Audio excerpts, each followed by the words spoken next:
Do you still believe nothing classified was shared? Well, that's what I've heard. I don't know. I'm not sure. You'll have to ask the various people involved. I really don't know. What it was, we believe, is somebody that was on the line with permission, somebody that was with Mike Waltz, worked for Mike Waltz at a lower level, had, I guess, Goldberg's number or called through the app.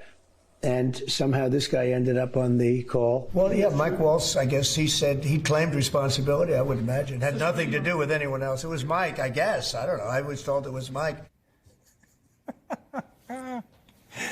Thanks to National Security Advisor Michael Waltz and his Houthi PC small group chat, we've learned a lot this week about the ongoing U.S. military strikes in Yemen.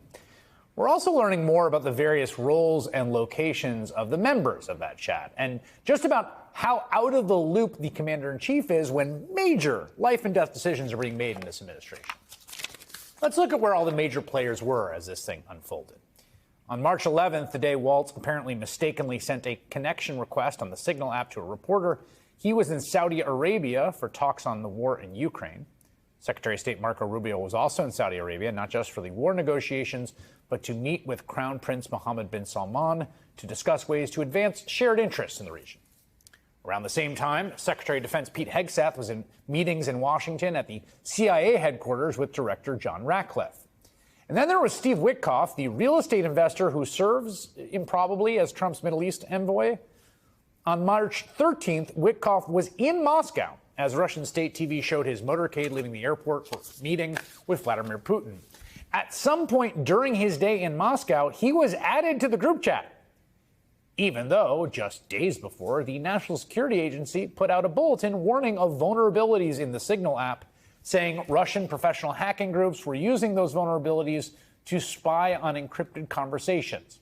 Now, Witkoff says he didn't bring his phone on that trip.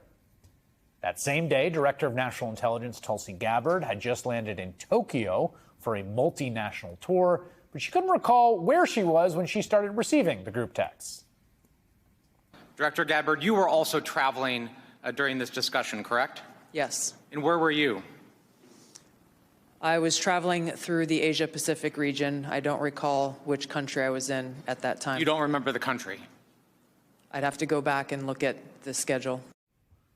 The following day, March 14th, Vice President J.D. Vance was texting the group from an economic meeting in Michigan, saying he had reservations about the war plan, that he wasn't sure the president understood the full implications. Then came the day of the strike. That afternoon, Atlantic editor-in-chief Jeffrey Goldberg was sitting in his car in a supermarket parking lot in the D.C. area, staring at his phone in disbelief. He was the reporter who had been added to the group chat by Michael Waltz.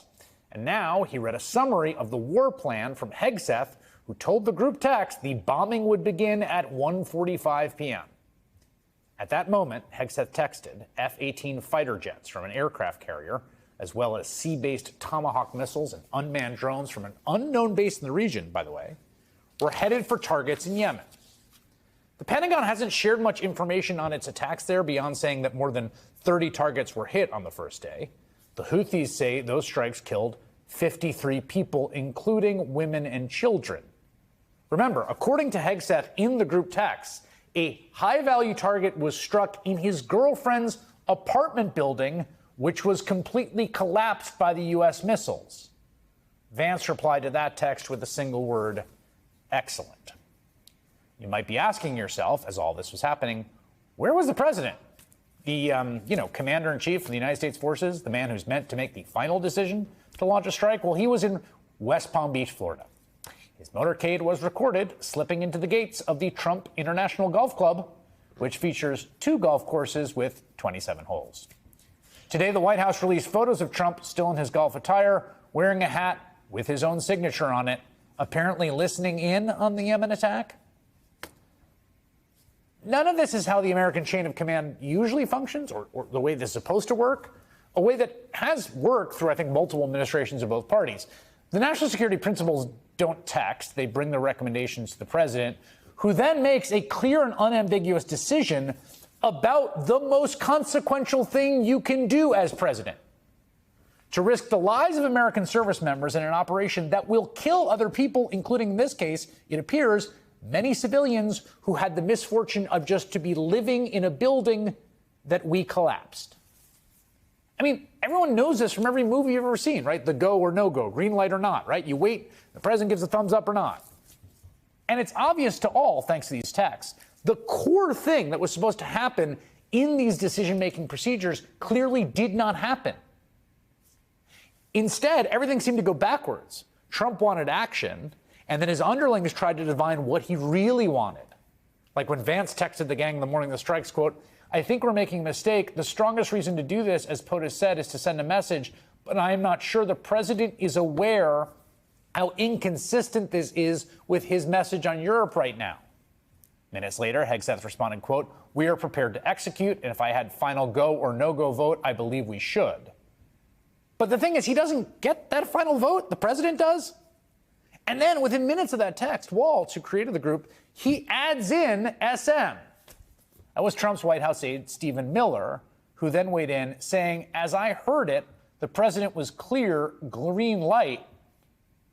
Wait a second. As I heard it. He wasn't that clear if everyone's debating it. As I heard it, the president was clear. Couldn't have been that clear if you have to say as I heard it and people are debating what he said. And apparently there's no asking the president what he meant in the face-to-face meetings of the principals meeting. No getting the commander-in-chief to clearly state what he wants American service members to do. Just a bunch of people on a text chain trying to guess what the boss wants. As I heard it, he was clear. Was he clear? And then the argument's ended by a guy who's close to the president saying, "I'm pretty sure this is what he meant." This is just a colossal failure of everyone up to and including the president.